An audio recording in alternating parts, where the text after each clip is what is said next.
Well, we got a surprise for you. It's not really a surprise, but it's been a while anyway. A bedtime story by Robert Munch. Purple, green, and yellow. So here's some exciting news. I follow Robert Munch on Facebook. He friended me. It's like one of the proudest moments of my life. And let me get this right here. Whoa. See if I can do this.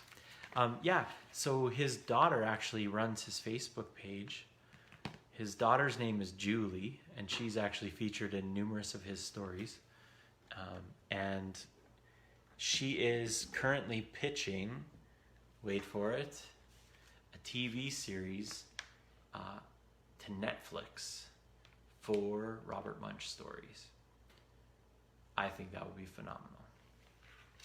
So write your MP, write to Netflix, request it. This would be amazing. In the meantime, tuck yourself in, grab a stuffy or the person next to you, have a little snuggle, and listen to Robert Munch's masterpiece, Purple, Green, and Yellow, not illustrated by his typical illustrator. This one is illustrated by Hélène Desputeaux. I think I said that right.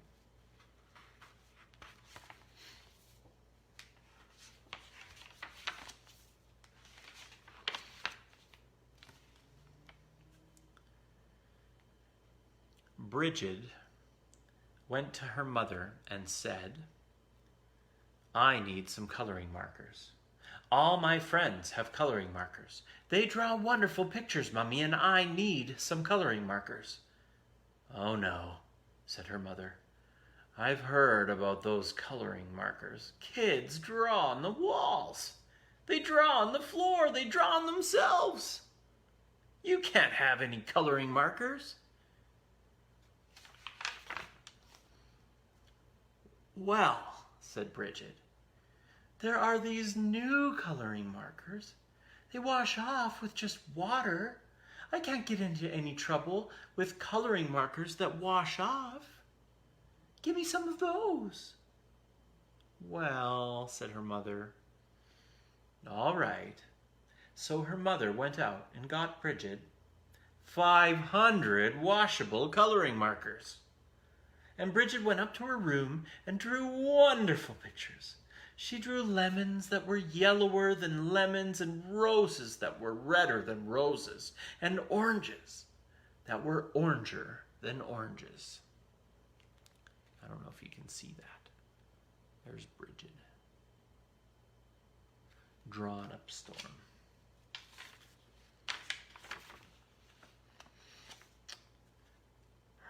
Her mother was amazed. She said, "Wow, my kid is an artist." But after a week, Bridget got bored. She went to her mother and said, "Mom, did I draw on the wall?" "No," said her mother. "Did I draw on the floor?" "No," said her mother. "Did I draw on myself?" "No," said her mother.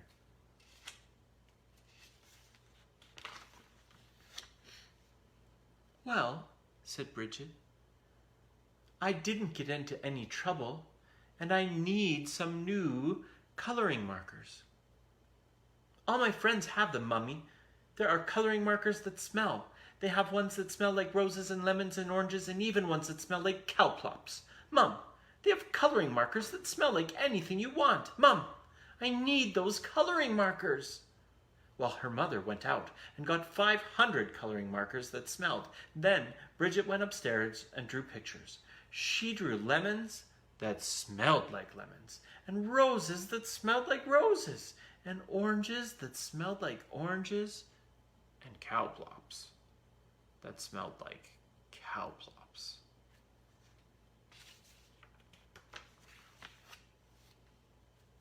Her mother said, "Wow, my kid is an artist." But after a week, Bridget got bored. She said, Mom, did I draw on the floor? No, said her mother. Did I draw on the walls? No, said her mother. Did I draw on myself? No, said her mother. Well, said Bridget, I need some new coloring markers. These are the best kind. All my friends have them. They are super indelible, never come off till you're dead, and maybe even later coloring markers. Mom, I need them.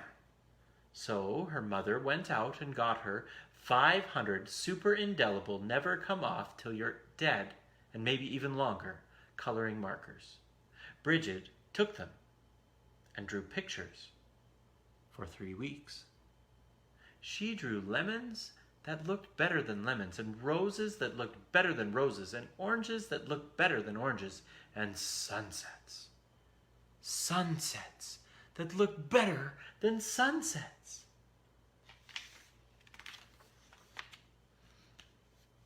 And then she got bored.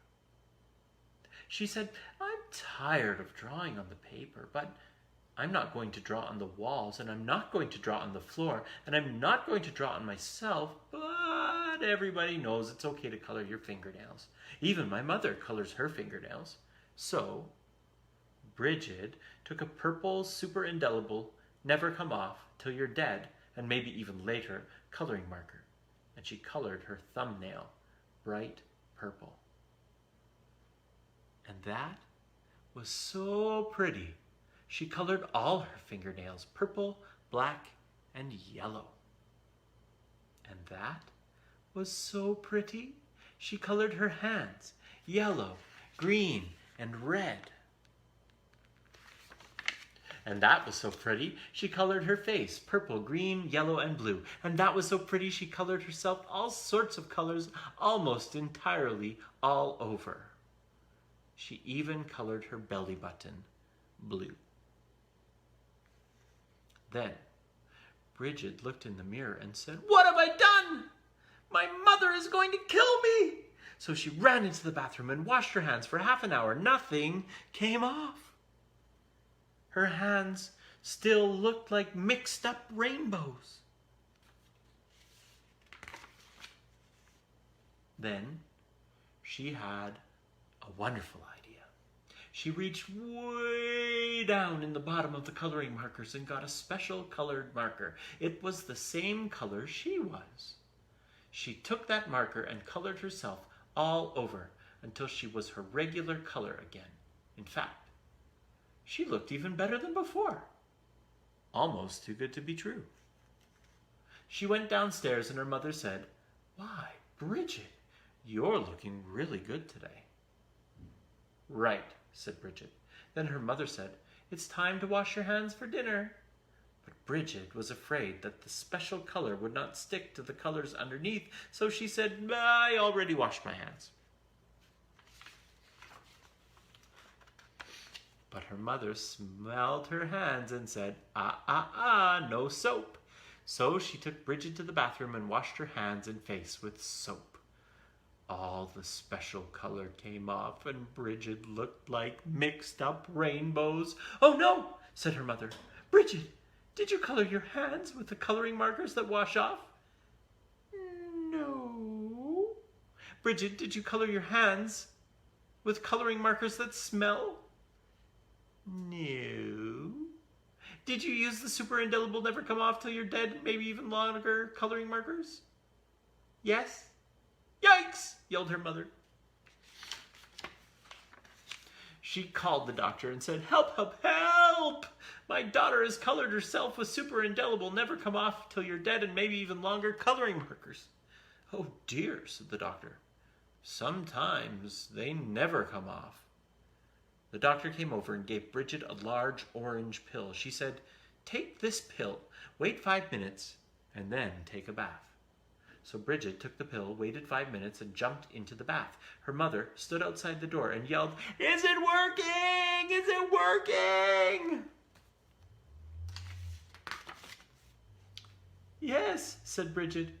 "Everything is coming off." And Bridget was right. Everything had come off. When Bridget walked out of the bathroom, she was invisible. "Oh no," yelled her mother. You can't go to school if you're invisible. You can't go to university if you're invisible. You'll never get a job if you're invisible. Bridget, you've wrecked your life.